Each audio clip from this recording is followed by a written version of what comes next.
Olá, a partir de agora você vai assistir uma gravação de grupos de estudos, do qual eu coordeno, que aconteceu em junho de 2021. Alguns exemplos clínicos foram retirados para preservação. Espero que faça sentido e é um prazer compartilhar com vocês. Lembrando, claro, muitas coisas já se expandiram a partir daí, já que existem alguns anos. Vamos pensar um pouquinho sobre a fase oral. Uma boa aula.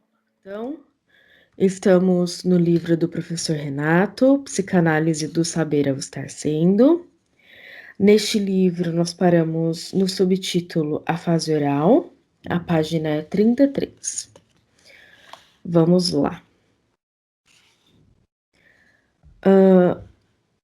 A ideia da sexualidade sempre foi alvo de ataques de pensadores que criticaram a psicanálise. Mas Freud lembra que essas já haviam sido propostas na filosofia por um dos pensadores de grande influência no pensamento freudiano.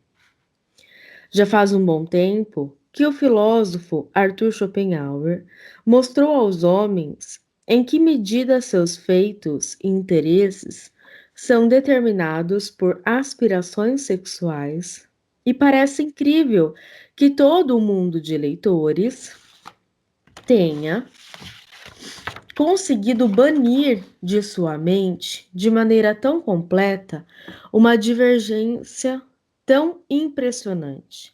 Isso Freud em 1905. Deixa eu só colocar para carregar. Continuando. Importante ressaltar que cada passo dado em direção à maturidade emocional acompanhará sempre uma ação inversa, defensiva, que tende a manter tudo da mesma forma. O que em psicanálise chamamos de resistência. A maturidade dos elementos psíquicos é um processo doloroso e cheio de ameaças. Por mais que seja muito usado o termo regressão em psicanálise, muitas vezes de forma inadequada, não é possível desamadurecer. O que pode acontecer é que, frente a alguma situação ameaçadora, o sujeito manifeste características de pontos de fixação em fases do desenvolvimento que não puderam ser bem elaboradas em seu tempo e seguir o fluxo do desenvolvimento. Porém, isso não quer dizer que um dia tenha evoluído nesses pontos e que por algum motivo retroceda. Então, essa aqui é uma parte importante. Talvez a gente já tenha até falado um pouquinho sobre isso, mas eu vejo necessário retomar, né? Porque quanto mais nós falamos, mais nós conseguimos internalizar. Quando nós pensamos nos processos, é importante sempre diferenciar a ideia das fases como algo progressivo, sem a possibilidade de uma regressão. Então, regressão em psicanálise não acontece. Pelo menos nessa proposta, nós não acreditamos nisso. Nem mesmo no momento em que o paciente chega e te diz assim: olha, eu regredi agora, eu voltei àquele estado. Nós não podemos voltar ao mesmo estado. O que é natural é que eu tenha um conjunto de sentimentos, de situações que são próximas, que são parecidas, mas que já não é mais a mesma, né? Então, a cada momento é diferente, até mesmo aquela ideia do paciente te contando uma história, ele nunca te conta da mesma maneira, né? Ele sempre vai ter um detalhe, uma vírgula diferente, um pouquinho a mais sobre esses aspectos. Então, isso também seria importante, né? A grande diferença entre os três processos, que mais é comum que nós pensamos, então quando a gente pensa em Freud, nós falamos do processo primário e processo secundário, e em Klein nós falamos sobre a teoria das posições, a posição esquizo e a posição depressiva. Então, os processos primário e secundário em Freud, eles ficam flutuando. Então, nós ficamos passando sobre, porque é uma forma de funcionar. É como se eu tivesse, vou usar um exemplo agora muito grosseiro, tá? É como se eu tivesse, já que a gente usa o exemplo do carro, como a libido sendo um aparelho, enfim, é como se eu tivesse um carro manual e um carro automático, a grosso modo, né? Então, se eu tenho ali uma divisão, né? Se eu tenho ali algumas marchas a serem colocadas e um outro que vai se colocando automaticamente, já pensando numa união. Então, no exemplo muito grosseiro, é como se fossem duas diferentes formas de funcionar um carro, né?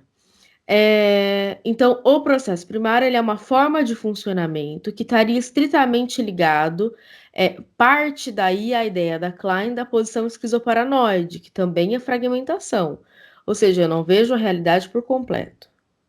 E o outro processo de funcionamento é o processo secundário, que também foi inspiração de Klein para desenvolver a posição depressiva. Então, nesses dois momentos, nós temos sim essa flutuação. Horas eu estou num estado, horas eu estou em outro, né? Agora, as fases não. Nós vamos ter períodos aproximados, como por exemplo a fase oral. Aproximadamente ela termina por volta dos 2 anos, porque aí eu tenho o início da fase anal. Ah, mas a criança não viveu o desmame até os 2 anos, a criança já tem 5. Pois é, então ela já tem uma fixação na fase oral. Uma criança de 2 anos e meio, de 3 anos, que ainda faz uso de mamadeira ou ainda mama ao seio, ela já tem uma fixação, ou seja, uma parte adoecida que foi impedida de crescer. Porque o desmame, a dificuldade está nos pais e não na criança. A criança ela dá sinais de que ela está pronta, mas os pais não estavam. Por isso não ocorreu. Isso é muito importante. E a gente vai falar de vários aspectos acerca disso. Então, para essa proposta não teria regressão. Até mesmo, alguns pacientes, eles chegam com medo, às vezes eu percebo, sabe? Você vai fazer aquela ideia de regressão, como se a gente fosse fazer o paciente voltar lá na infância, naquilo que ele viveu. E não, nós não fazemos isso. Até por isso que a hipnose não faz sentido, né?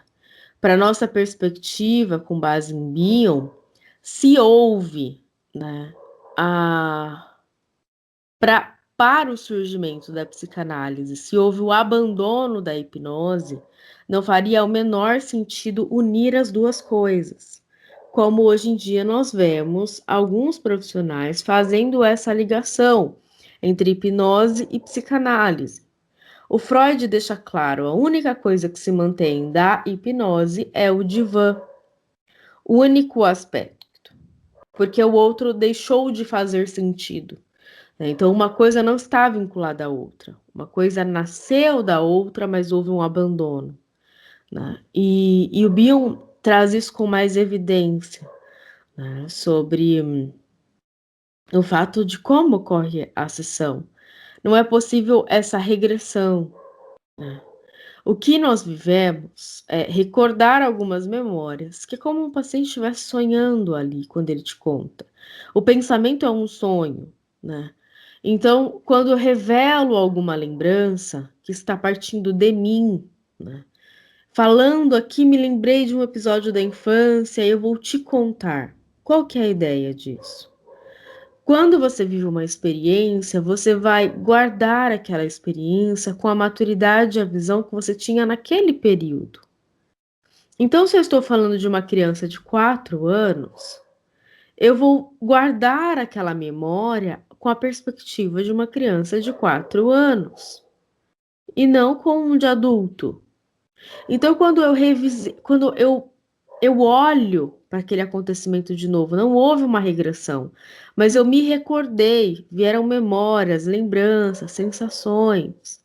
Então, agora eu posso olhar e ponderar aquela situação com a maturidade de hoje. Por isso que isso alivia. Porque uma criança ela não dá conta de entender o que aconteceu. Mas quando adulto, eu posso olhar e ver o local dos meus pais, a situação que acontecia na época, o porquê de determinada ação ou falha daquilo que ocorreu. E isso vai me trazendo tranquilidade, porque a criança se coloca como culpada.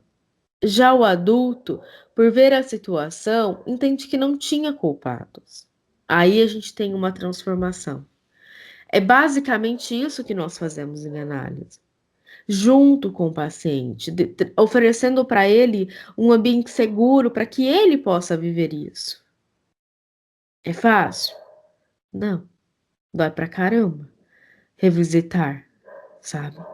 Dói muito reviver aquelas memórias. Às vezes você tem ali uma ressaca de algumas semanas, alguns meses, sobre uma memória que te veio à tona, né? Então, nós respeitamos o tempo do paciente. Mas toda vez que o paciente traz como se ele tivesse regredido, ele não regrediu. Por exemplo, a dor, ela tem todo um processo para ela ser elaborada. E a repetição, ela faz parte. Não é por acaso que o Freud tem aquele texto. Repetir, recordar e elaborar. Repetir. Repetimos ações. Você não vai evitar. Muitas vezes eu até trago isso para o paciente, porque ele conseguiu ter uma ação positiva dentro daquilo que nós estávamos esperando, dentro daquilo que nós estávamos trabalhando para que acontecesse. Ele foi lá, ele disse alguma coisa, ele se pontuou, ele se respeitou. Não significa que isso vai ser em todas as vezes. E é importante trazer isso para o paciente. Eu ainda trago assim, olha, não é uma visão pessimista, é a realidade. Talvez em algum momento você não consiga, e não significa que você está fracassando. Faz parte do processo. Vai ser aos pouquinhos que nós vamos conseguir construir isso, não é de uma vez, sabe? Então, é bem importante isso. Eu me lembro de situações que eram muito dolorosas em análise, e que tinha vezes que eu ficava cansada de ter que falar a mesma coisa. E eu dizia isso, eu tô cansada de vir aqui e dizer que eu fiz isso e que eu não consegui não fazer aquilo, né? Então isso é muito importante acolher, porque essa repetição, eu repito para eu recordar, para aí eu ter a possibilidade de elaborar. É através da repetição que eu posso olhar novamente para a situação. O que me fez chegar nesse lugar de novo? O que me fez viver essa situação? Porque eu estou aqui tendo esses mesmos sentimentos de acordo com isso. É a partir disso que nós vamos transformar. E em vários momentos, quando o paciente diz, eu não aguento mais vir aqui, eu tô com vergonha de te dizer isso. Nosso posicionamento precisaria ser, não importa para mim quantas vezes você vai precisar falar sobre isso. Eu estou aqui e eu vou repetir contigo quantas vezes for necessário. Porque ali você está respeitando a dor, ali você está respeitando o tempo do paciente. E isso é muito importante. Faz sentido? Então não tem como essa regressão. É aquela ideia da banana. Lembra que eu já usei o exemplo? A gente tem um processo de maturação. Então você tem a banana que está verdinha ali, ela está começando o processo de maturação. Quando ela chega ao final do processo, a gente está falando de uma podridão, ela já está entrando em decomposição, eu não consigo pegar essa mesma banana e fazer o inverso e fazer com que ela volte. A partir do momento que você expandiu, não dá mais para voltar. Tenta parar agora e olhar para a tua vida há 10 anos atrás. Tenta pensar como que você via o mundo. É impossível ver daquela forma de novo. Nem precisa ser 10 anos, pode colocar um ano atrás, alguns meses atrás. Ontem, tudo muda, constantemente. Luiz colocou: a repetição tem a ver com o tempo de elaboração de cada cliente, exatamente. Cada paciente tem seu tempo particular. E o que eu não posso fazer é tentar comparar um paciente com o outro, sabe? Tipo, trazer ali como se aquele estivesse demorando, se aquele tá rápido demais. Cada um tem um tempo porque cada um tem uma estrutura interna. E depende muito disso, de como é a minha estrutura interna, para que eu consiga então elaborar as coisas. Faz sentido? Vamos continuar no texto, então. Página 34, segundo parágrafo. No início da vida do bebê, toda atividade psíquica deve se reunir na busca por satisfação das necessidades das zonas erógenas. No estudo das fases do desenvolvimento sexual, veremos que as duas primeiras fases, as zonas erógenas, ainda não se concentram nos genitais, e assim serão denominadas de fases pré-genitais. Na primeira etapa da vida, ou seja, do nascimento até aproximadamente o segundo ano de vida, o bebê não distingue a necessidade de nutrição do prazer, que se encontram unidos no ato de mamar. Segundo Freud, uma fusão do instinto de autopreservação com o instinto sexual. A busca pela satisfação libidinal está fundida com a autopreservação, se manifestando através do ato de mamar, na necessidade de nutrição. O objeto de uma atividade é também o de outra, e o alvo sexual consiste na incorporação do objeto, modelo que mais tarde irá desempenhar sobre a forma da identificação um papel psíquico tão importante. Isso Freud em 1905. Contudo, Freud alerta que o funcionamento fisiológico não deve ser confundido com aspectos psíquicos. A obstinada persistência do bebê em sugar da prova, em estado precoce, de uma necessidade de satisfação, que, embora se origine da ingestão da nutrição e seja por ela instigada, esforça-se, todavia, por obter prazer independentemente da nutrição. E por essa razão, pode e deve ser denominada de sexual. Isso Freud, em 1940. Vamos parar aqui para a gente começar a construir mais um pouco. Quando nós pensamos sobre a amamentação, a ideia que o Freud propõe é que eu estou tendo um prazer sexual, porque eu tenho um estímulo na minha zona erógena, que é onde eu tenho mais sensibilidade, que me traz prazer. Certo? Então, quando eu estou mamando, eu estou nutrindo o meu físico e tendo um prazer emocional por uma reação do meu corpo. É um momento sagrado entre mãe e bebê. É um momento extremamente importante que traz muito impacto na vida, a amamentação. Mas não é só levar o leite para o bebê. Eu gosto muito da ideia da Klein do seio bom e do seio mal, da posição esquizoparanoide, que eu acho que quando a gente leva isso para a fase oral, né, ali nesse processo, fica muito mais claro o que a gente está falando, né, sobre essa nutrição e essa excitação, esse prazer que está ali. Porque quando eu tenho um bebê que está vivendo com o seio mal, recordando que é seio mal, eu tenho uma estrutura que possui alimento físico, e apenas isso. Pode nem ser uma estrutura, pode não ser o seio, pode ser a mamadeira. A mamadeira ela pode ser um representante, ela é um representante, tá? Mas não é fazer, é como eu faço. É aí que muda entre seio bom e seio mal. Porque o seio mal ele traz leite, ele tem um alimento ali, mas falta todo o aparato emocional, falta todo esse prazer disponível.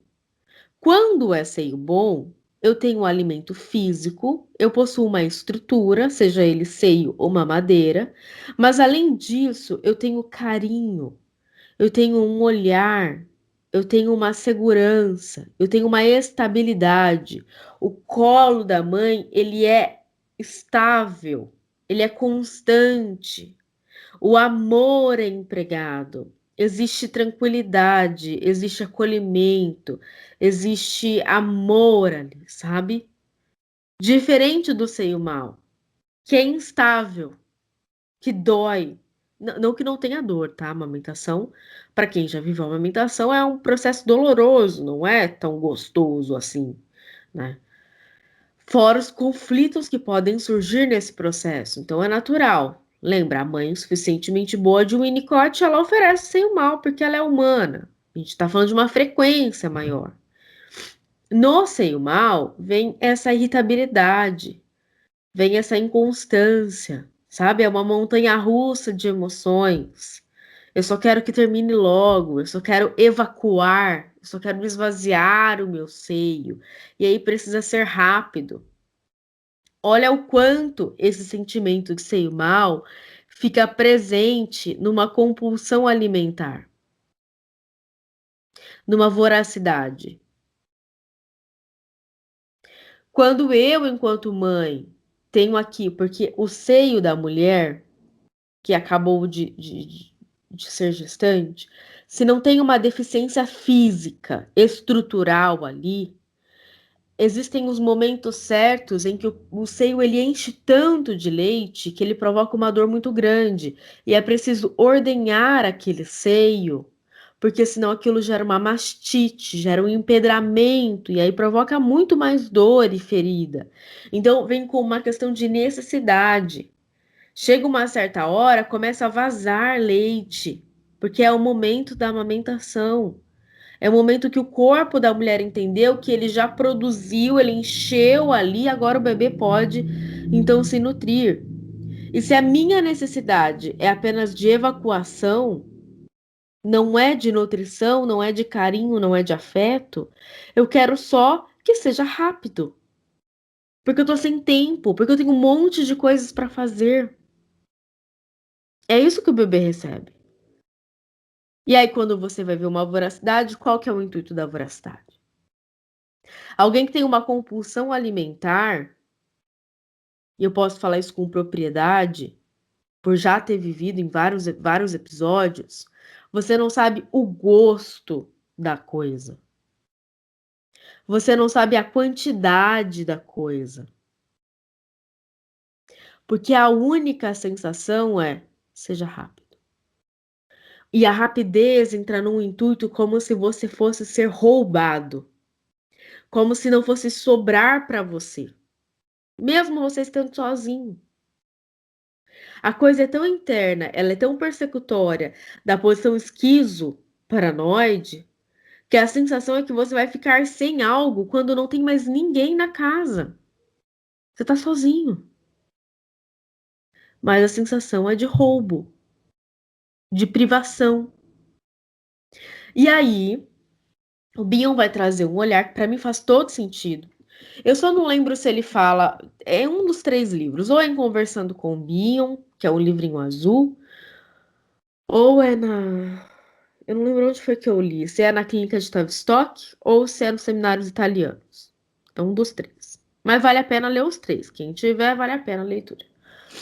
Que ele diz assim: o bebê, ele só identifica que é seio mal depois que ele terminou de mamar. É após. Não é no momento. Porque no momento você tá ali. É a mesma coisa da compulsão. Você tá ali, você tá comendo. Você não identificou que aquilo é seio mal, que aquilo não te faz bem. Você só percebe que é seio mal quando, depois de comer, depois do bebê mamar, e a voracidade do bebê você percebe. Porque ele mama tanto que ele chega a vomitar, a regurgitar, e aí ele mama mais. E é aquela coisa do. Você vê, a respiração é uma euforia muito grande, o que está muito presente na voracidade, uma coisa instintual. Então, quando termina, o bebê tá cheio, mas ele ainda tem fome. Mas não é fome física. É um buraco emocional. Faltou o aparato emocional. Aí o Bion diz assim: tem momentos em que veio tanto seio mal que o bebê ele vai se sentindo culpado por tudo, porque aonde que tá aquela parte boa? Eu destruí a parte boa? Eu destruí aquilo que era bom? Então, quando chega um próximo seio, o bebê rejeita a priori. Olha os momentos de privação. quando a gente fala. Por exemplo, quando eu tô falando de uma compulsão que tem um desfecho bulímico. Então eu tenho uma voracidade, eu como em grande quantidade até passar mal. Aí eu não posso ter ingerido porque eu destruí o seio bom, então eu sou culpado. Agora eu tenho que me punir, então eu vou evacuar, seja pelo vômito ou seja por laxantes. Independente, a tentativa é tirar de si. Então, quem é que eu quero tirar para fora? O que eu preciso vomitar? E aí você vem acompanhado de um período de escassez de alimento. Assim como o bebê que recusa e diz não posso aceitar mais o seio porque isso me faz mal. Só que aí que entra o Bion. Ele diz assim: o que faz o bebê voltar a sugar e aceitar o seio novamente é o medo da inanição, é o medo de morrer, é o medo de morrer de fome. Mas não é qualquer fome, é emocional. Aí é por isso, aí a gente vai sair de um problema de distúrbio de alimento, da alimentação, e agora nós vamos para as relações, que está muito conectado também. Por que que alguém vive vários relacionamentos abusivos? Porque o menor sinal de afeto me faz achar que ali vai vir um grande afeto. E eu entro de novo no mesmo ciclo. Por medo de morrer sozinho. Eu aceito alguém. Sem conseguir, quando eu não estou nesse estado de equilíbrio saudável, eu não vou definir se aquele vínculo é de qualidade ou se ele é só prazeroso momentaneamente. Eu aceito, porque eu estou faminto. É a mesma coisa do sujeito que está com muita fome. Você come qualquer coisa quando você está com muita fome. Você só quer acabar com a fome. E quando eu tenho uma fome emocional, eu aceito qualquer relação. E aí, quando a gente entra no processo de análise, nós vamos olhar para isso.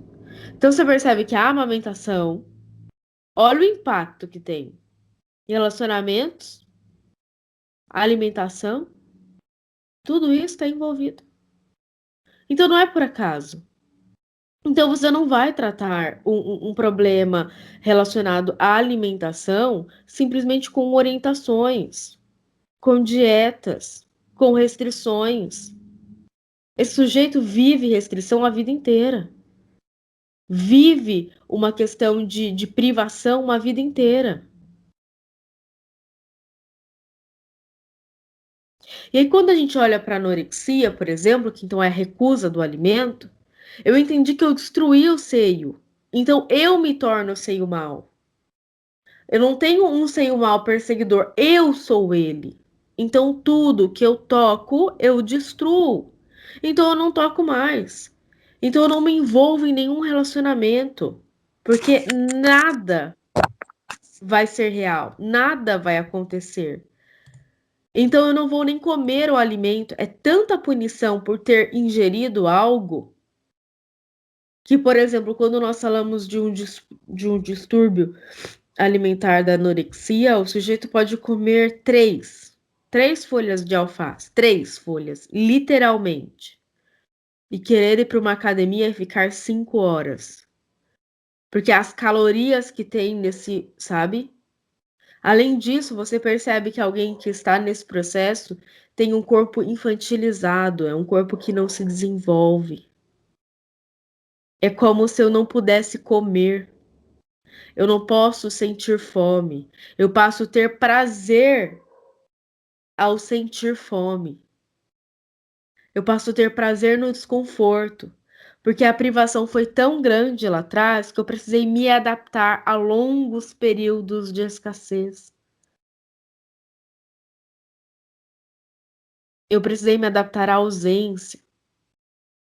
Isso faz sentido para vocês? Porque isso é muito comum. Aí você tem um monte de pessoas também citando tudo isso, que não faz a menor ideia do impacto que isso tem. Recentemente teve uma famosa aí falando: vou ficar tanto tempo em jejum, depois eu vou comer só alimentos, não sei das quantas. Caramba! Você não faz ideia do que isso faz, do impacto que isso tem em outras pessoas. Porque tem. Porque qual que é o maior movimento do ser humano? Eu preciso ser desejado. E se toda vez que eu choro para pedir por leite, porque o meu corpo tem fome, a minha mãe vem com a sensação de que eu estou atrapalhando, então eu não quero mais atrapalhar, eu só quero ser amado. É aí que parte. É aí que tá o início. E aí você tem vários desdobramentos. Eu não posso crescer. A Simone falou: dá pra falar que a anorexia ou a bulimia seria uma autopunição por culpa? Extremamente. Extremamente por culpa. Eu destruí, então agora eu não posso ter prazer. E aí isso se estende para as relações. Aí você vai entender o porquê que aquela pessoa nunca se permitiu viver uma relação. Porque na anorexia é isso. Eu não posso ter. Eu nem toco, eu nem chego perto. Eu nem tento um trabalho porque não vai dar certo. Eu nem tento uma profissão porque eu não sou capaz. Porque eu faço tudo errado. Porque eu sou inadequado. Aí eu não falo, não tenho voz. Porque assim, a gente tá falando de um episódio da amamentação. Algumas fixações do primeiro estágio. Aí quando você une isso com o processo de desfraude, que também é muito importante, com fase fálica, que aí nós temos o Édipo, e com todas as decorrências, aí você tem uma explosão na adolescência. Aí vem a sociedade me dizer que o adolescente é chato. Sério? Aham, é. Porque a maioria esquece de como era estar ali, da vulnerabilidade que é, das oscilações que é a adolescência. É uma guerra enfrentada. Então é um momento de muito acolhimento, de muita paciência. Faz sentido isso para vocês? Então a gente está falando de uma primeira origem. Não é por acaso. O que seriam fixações da fase oral? Qualquer coisa que estimule a boca. Punições. Por que que tem alguém que quer aumentar tanto a boca? Por que que tem alguém que os dentes nunca estão bons? Terem que estar perfeitos? Por que que existe o bruxismo? Vocês já viram bruxismo? Vocês já ouviram alguém com bruxismo? Que é o ranger, o apertamento ou o ranger dos dentes? Pra mim é muito fase oral isso. Eu estou triturando o seio, sabe? É um barulho muito grande. É uma dor, são desconfortos muito grandes para aquele que tem. Fumar, beber, comer. Isso também se transforma para a sexualidade, porque eu passo a ter prazer só no sexo oral. Por quê? Porque houve uma fixação. A Klein volta e traz um resultado. Alguém que não sente prazer em outras coisas vai ficar fixado ao que é sexual. Alguém que só sente prazer no sexo vai ficar viciado em sexo, porque não consegue ter prazer em outros lugares. Ou na masturbação. Alguém que só vê prazer na comida não vai encontrar outros prazeres, é só na comida. Alguém que sente prazer e relaxa só com o cigarro vai buscar o cigarro, as drogas, o remédio, tudo que é excessivo. Tudo que é além do que o meu corpo precisa. Existiu uma fixação. Existiu algo que não foi acolhido, algo que foi traumático, um vazio. E eu fico buscando coisas para preencher um vazio que nunca será preenchido. E o processo de análise é olhar para isso, reconhecer os momentos de falta e agora aprender a conviver com o vazio, com uma coisa que eu não posso mudar. Agora eu posso me oferecer. E aí na fase oral, eu não tenho só a amamentação. Depois eu tenho a introdução alimentar. Como é que foi feito isso? Por que que algumas pessoas têm dificuldades a determinados alimentos? Por que que eu tenho horror a uma textura de alimento? De onde é que vem isso? Ou por que que eu tenho a necessidade de tal alimento? Vários que tem. É muito comum, a gente consegue ver os resquícios desse processo na clínica. Claro que aos pouquinhos, né? Qual é o nosso posicionamento? Seja o seio bom que alimenta. Tem pessoas, como a gente está falando às vezes do presencial, hoje nem tanto. Hoje eu tenho 96% dos meus pacientes são online. Mesmo aqueles que eram presenciais se tornaram online, só uma pequena escala que ainda é presencial. Mas quando o fluxo maior era presencial, tinha-se uma questão assim, às vezes o café, né? Então, se você tem um lugarzinho, deixa um cafezinho, uma bolachinha, coisas assim. Isso é tão simbólico, sabe? Mas a gente chegava e falava assim, nossa, o gosto desse café é diferente. Nossa, o gosto desse... Teve uma época que eu deixei cappuccino. Às vezes eu ia fazendo uns negocinhos ali, uns chá, uma vez eu fui inventando. E, nossa, mas isso daqui é diferente aqui. Não é que é diferente aqui. É que aqui eu estou sendo alimentado fisicamente, emocionalmente, aliás. E aí, qualquer alimento físico que tenha por ali, parece que vai para além, parece que é especial, sabe? Pode falar, Simone. Nossa, Jéssica, eu lembrei de uma paciente que ela chega, ela vai no presencial e ela ia direto no café, mas direto. E por conta da pandemia e tal, a gente resolveu retirar a garrafa Na verdade, a gente, entre aspas, né? Eu não resolvi, mas tudo bem. Né, para não ter contato, para não Sim. chegar perto e tal. E ela sente.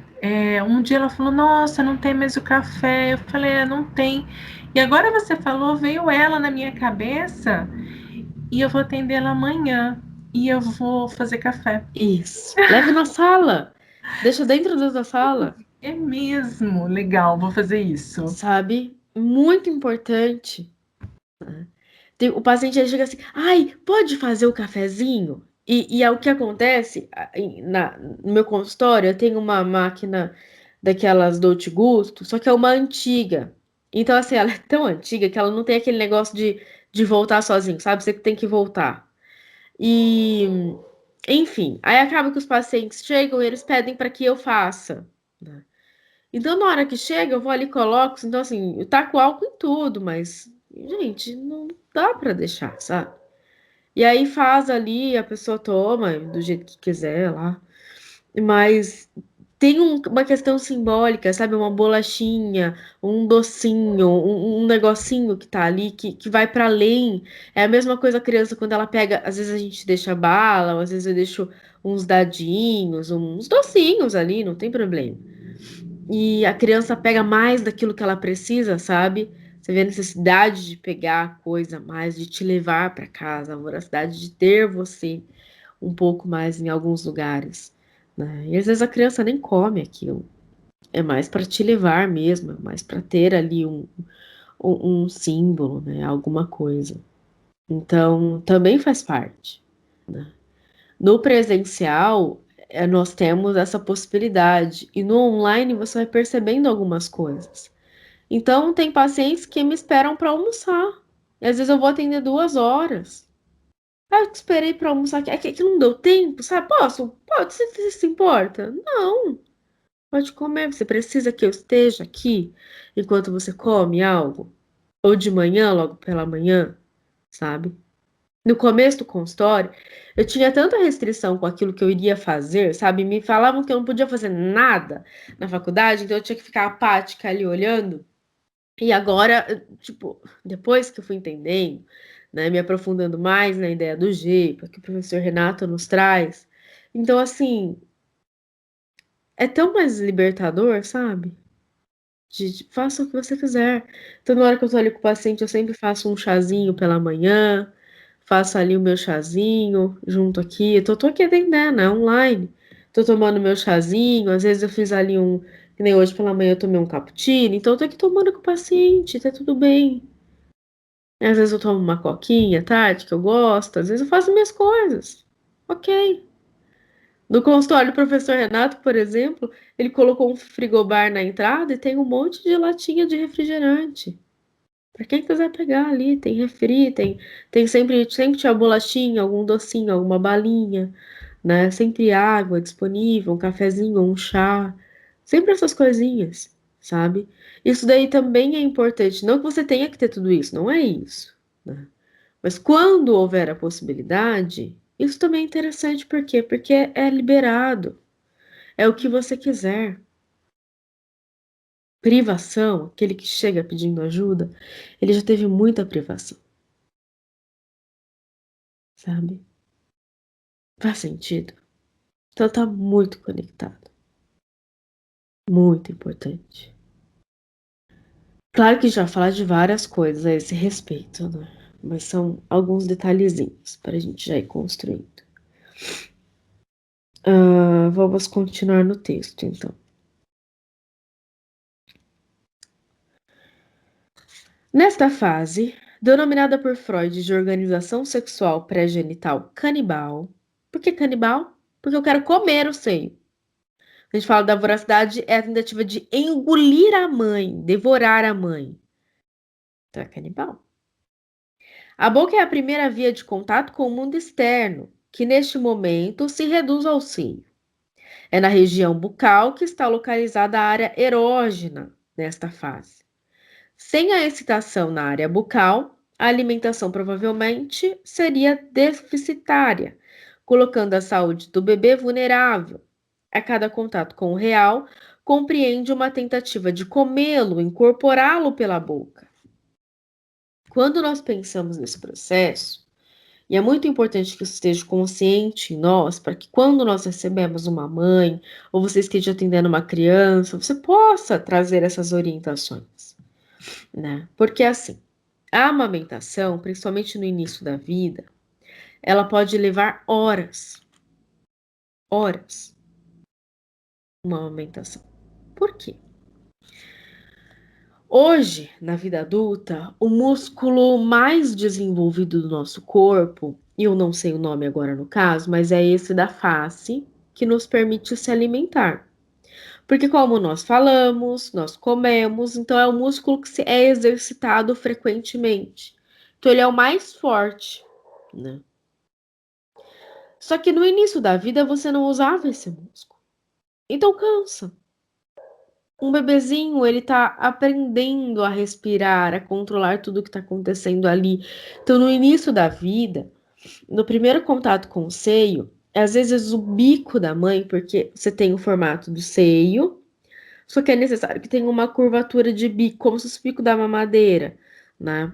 E que esteja um pouco para fora, para que isso se encaixe na boca do bebê. Então, às vezes ele não está completamente desenvolvido, aí você tem umas pegadas que você consegue para que isso se encaixe na boca do bebê, para que há essa conexão. Então, é um momento que é muito frágil, é um momento muito delicado. E na minha percepção, muitas vezes acaba sendo negligenciado por profissionais, por outras pessoas que forçam a mãe a fazer de um jeito, sabe? Enfia aqui, faz isso aqui, nananã, né? Toda essa pressão de como tem que ser feito. E aí eu gosto muito do Winnicott, porque ele traz isso assim de uma forma incisiva e brilhante. Que nenhum profissional da área da saúde deve ensinar uma mãe a ser mãe.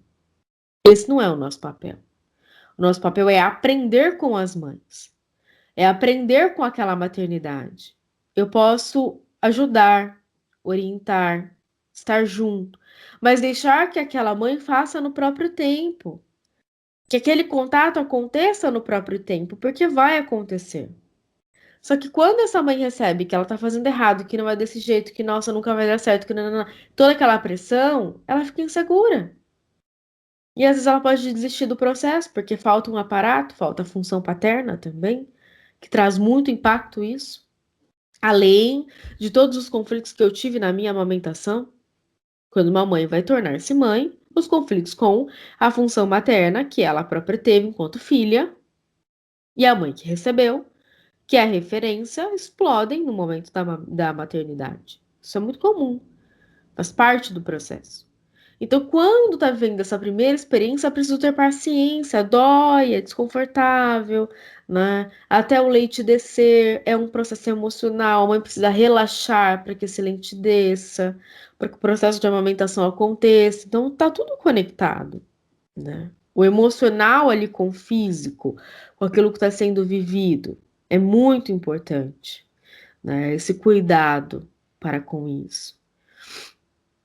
E quando isso é negligenciado, acaba gerando insegurança na mãe, que vai chegar também para o bebê. Outro ponto que para mim não faz sentido, isso é para mim, Jéssica, isso não faz sentido, não precisa vocês compartilharem desse pensamento. Existe um ritual que às vezes se leva para a vida adulta, que é o tal comer de tantas em tantas horas, ou a ideia de acordar o bebê, ou de forçar o bebê, ou a induzir o bebê a se alimentar de tanto em tanto tempo.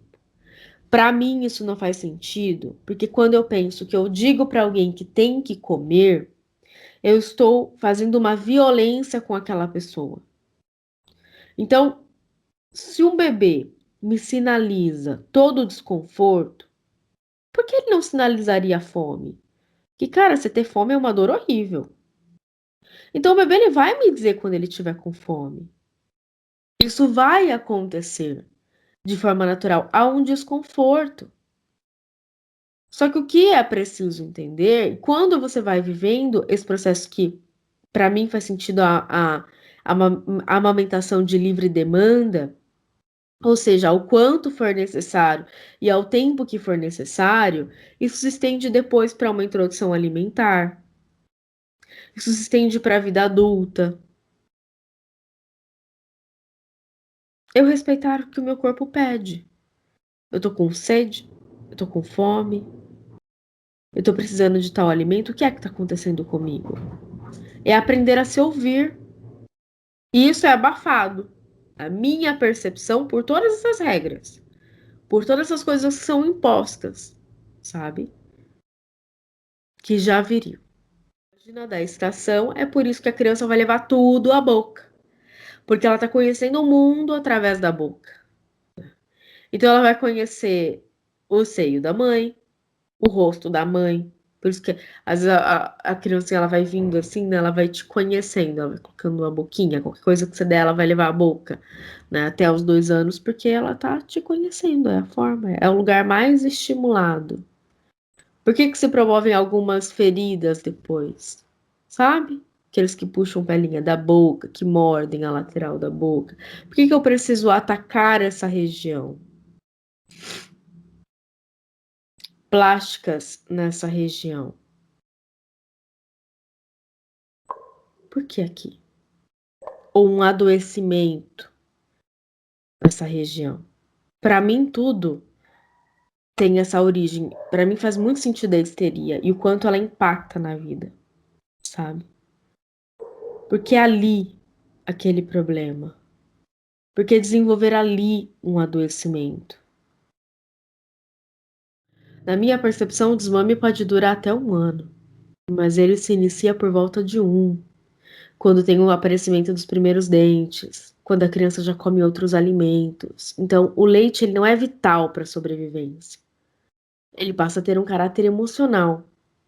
Quando eu vou ver o desmame com, independente dos casos, primeiro ponto, a gente acolhe os pais. Tá tudo bem, é aos pouquinhos, não vai ser de uma hora para outra.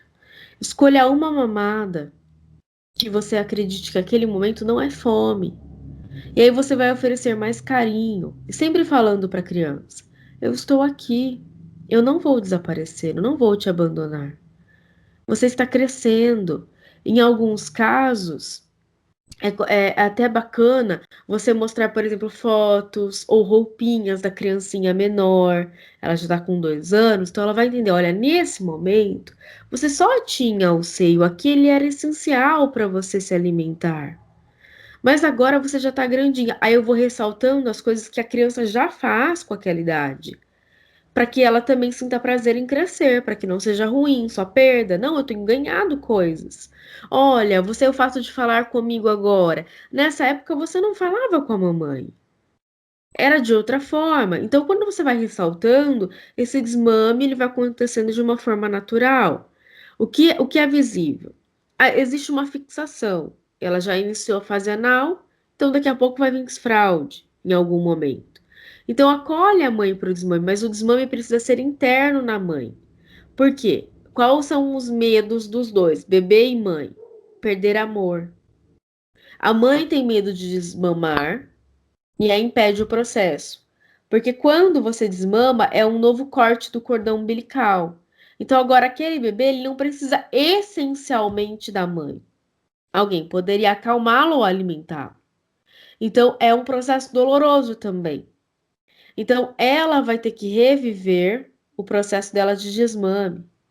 Houve uma paciente, quando eu estive com ela nesse processo, ela me trazia uma irritabilidade. Ela falou assim: eu tô me sentindo uma criança. Eu tô tendo umas ações, umas atitudes que não sei, eu tô ficando louca. Era isso a expressão que ela trazia. E não é. Porque agora ela tava vivendo o desmame dela. Pra aí ela poder desmamar a bebê. A criança, né? Já era uma criança. De mais de 2 anos e meio. Então é um processo. Muito legal. Ai, obrigada, Faz Jéssica. Muito sentido? legal. A gente Nossa, vai falar disso mais detalhado quando a gente for conseguindo andar um pouquinho mais no texto. A gente vai falar sobre a introdução alimentar, como que seria indicado, sobre o desmame. A gente vai falar sobre esses aspectos que vão ajudar bastante, aos pouquinhos. Então, nós paramos na página 34, no último parágrafo, e aí nós damos sequência na terça-feira que vem. Beijo, fiquem com Deus. Até a próxima. Tchau, tchau, pessoal.